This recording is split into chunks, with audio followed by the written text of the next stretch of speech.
Հայաստանի կառավարությունը պատրաստ է պետական միջոցներով վերականգնել երկաթուղային ենթակառուցվածքները, եթե Ռուսաստանը դա չանի պատշաճ ժամկետում, այսօր հայտարարեց վարչապետը։ Նիկոլ Փաշինյանը մանրամասնեց. այս սցենարի դեպքում երկաթուղու այն հատվածները, որոնք այժմ ռուսական կառավարման ներքո են, հետ կվերցվեն։ Մենք հույս ունենք Ռուսաստանի Դաշնության գործընկերները այդ աշխատանքները հնարավորինս արագ իրականացնեն, եթե հանկարծ դրա հետ կապված որևէ խոչընդոտ լինի, որևէ այլ հարց առաջանա, դուք գիտեք, որ այդ հատվածները նաև ռուսական կոնցեսիայի ներքո են, ես նաև արտահայտել եմ մեր պատրաստակամությունը, որ Հայաստանի կառավարությունը կարող է այդ հատվածները վերցնել, այսինքն ետ վերցնել կոնցեսիայից եւ մենք պետական բյուջեի մեր միջոցներով այդ վերականգնումները կիրականացնենք, եթե հանկարծ պարզվի Ռուսաստանի Դաշնությունը պատշաճ ժամանակում այդ աշխատանքը իրականացնելու հետ կապված որևէ խնդիր ունի կամ որևէ խնդիր է տեսնում։ Փաշինյանի փոխանցմամբ կարևոր է, որ վերականգնվի երկաթուղու Իջևանի, Երասխի եւ Ախուրիկի հատվածները, որոնք կկապեն Հայաստանն Ադրբեջանի, Ադրբեջանի հիմնական մասը Նախիջևանի եւ Թուրքիայի հետ։ Վարչապետն այս մասին օրերս խոսել էր նաեւ Ռուսաստանի նախագահի հետ վերջին հանդիպմանը։ Թե որն է եղել ռուսական կողմի արձագանքը, Փաշինյանը այսօր չմանրամասնեց, բայց Փաշինյան-Պուտին առանձնազրույցի բաց հատվածում Ռուսաստանի նախագահն առանց հստակության ասել էր, թե հայկական կողմի բարձրացրած հարցերի շուրջ համատեղ կաշխատեն։ Նկատի ունեմ հին երթուղիների վերականգնումը եւ նոր երթուղիների ստեղծումը, որոնք կբացեն Հայաստանի սահմանները։ Այսպիսով ընդհանուր առմամբ ամեն ինչ լավ է ընթանում։ Իհարկե, կան այլ հարցեր, որոնք մենք հիմա կքննարկենք։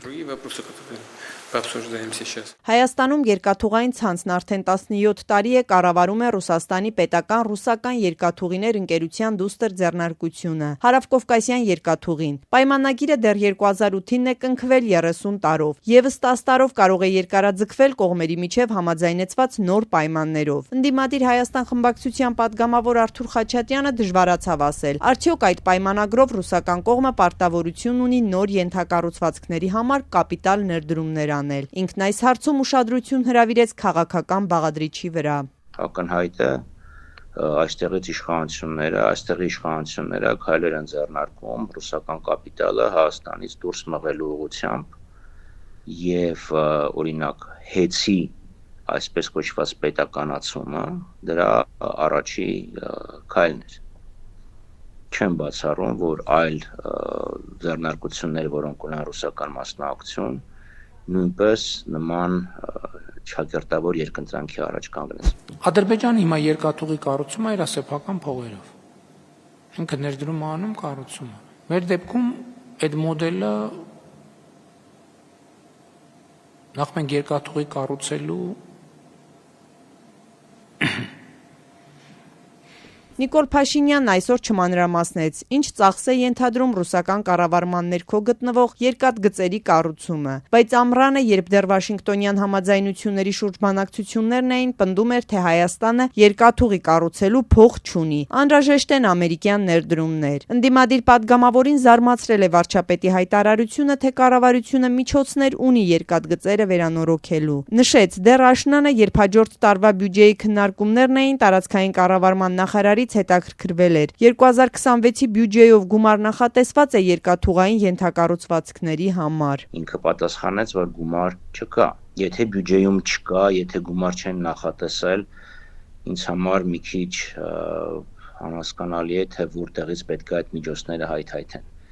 Նոր վարկ պետք է վերցնեն, կապսի ջրամբարի համար նախատեսված գումարը պետք է ուղղեն այդ նպատակի համար, հասկանալի չէ։